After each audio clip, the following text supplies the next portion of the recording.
অস্ত্র তৈরি ও রপ্তানিতে আবারও শীর্ষে যুক্তরাষ্ট্র। শতাধিক দেশে অস্ত্র সরবরাহ করে বিশ্বের সবচেয়ে ক্ষমতাধর রাষ্ট্রটি, যার মধ্যে সবচেয়ে বড় ক্রেতা মধ্যপ্রাচ্য ও নাট্যভুক্ত ইউরোপীয় দেশগুলো।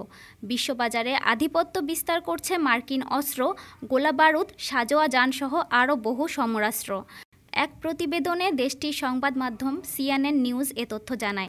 সুইজারল্যান্ড ভিত্তিক গবেষণা প্রতিষ্ঠান স্টকহোম ইন্টারন্যাশনাল পিস রিসার্চ ইনস্টিটিউটের SIPRI তথ্য অনুযায়ী গেল 5 বছরে বিশ্বের 100টিরও বেশি দেশ ও অঞ্চলে অস্ত্র সরবরাহ করেছে যুক্তরাষ্ট্র। এই 5 বছরে নাট্যভুক্ত ইউরোপীয় দেশগুলোর অস্ত্র সরবরাহ 52% থেকে বেড়ে দাঁড়িয়েছে 64%। এসব দেশে মার্কিন অস্ত্র আমদানির পরিমাণ বৃদ্ধি পেয়েছে প্রায় 105%। SIPRI গবেষক পিটার ওয়াইজম্যান জানান, ইউরোপের নাট্যভুক্ত দেশগুলো অস্ত্র আমদানির ক্ষেত্রে নির্ভরশীলতা কমিয়েছে, নিজস্ব প্রতিরক্ষা খাতকে শক্তিশালী করতেও নিচ্ছে বিভিন্ন উদ্যোগ। তা সত্ত্বেও যুক্তরাষ্ট্রের সাথে ইউরোপের অস্ত্র সরবরাহের সম্পর্ক অত্যন্ত নিরেট।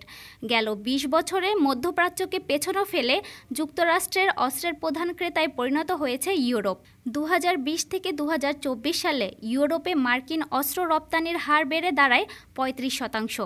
একই সময়ে মধ্যপ্রাচ্যে যা ছিল 33%। ডেস্ক রিপোর্ট, আজ বার্তা, ঢাকা।